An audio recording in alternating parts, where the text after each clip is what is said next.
तर वाल्मिक कराडच्या दोषमुक्तीच्या अर्जाला विरोध होतोय। फिर्यादीच नाही तर कुठलाच व्यक्ती दोषमुक्ती अर्जाला सहमती देणार नाही असं धनंजय देशमुखांनी म्हटलंय। तपासाप्रमाणे आरोपींना कठोर शिक्षा व्हावी अशी मागणी धनंजय देशमुख करतात।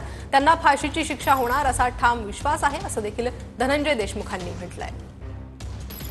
यामध्ये वाल्मिक कराडने दोषमुक्तीसाठी अर्ज केला आणि तुम्ही म्हणणं मांडलंय, यामध्ये नेमकं काय म्हणणं आहे तुमचं? थोडक्यात सांगतो मी, जे की म्हणणं मांडलंय तिन्ही फिर्यादींनी, ते असं आहे की हे जी खंडणीची जी टोळी होती, खून प्रकरणातील जी टोळी होती, त्या टोळीचा मालक जो कोणी आहे, मुख्य आरोपी 1 नंबरचा, त्यांनी दोषमुक्तीचा अर्ज दिलाय।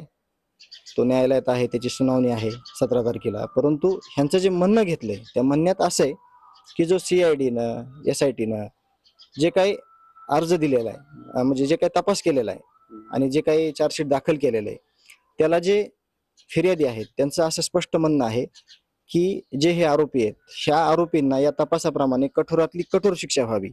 आणि हे फिर्यादीच नाही तर या पृथ्वी तलावरचे ज्यांनी हे प्रकरण स्वतःच्या डोळ्यांनी बघितलंय, ज्यांनी अनुभवलंय, ही जे वेदना अनुभवल्यात, असा कुठलाच माणूस या दोषमुक्तीच्या अर्जाला सहमती मनातली मनात सुद्धा देऊ शकत नाही। कारण का हे सगळे घोर अपराधी आहेत, यांना ही कठोरातली कठोर शिक्षा व्हावी हेच सगळ्यांचं म्हणणं आहे।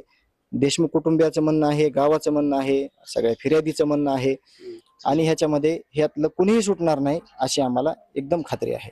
विनोद सोहंबे, अशोक काळकुटे, TV9 मराठी, मस्साजोग।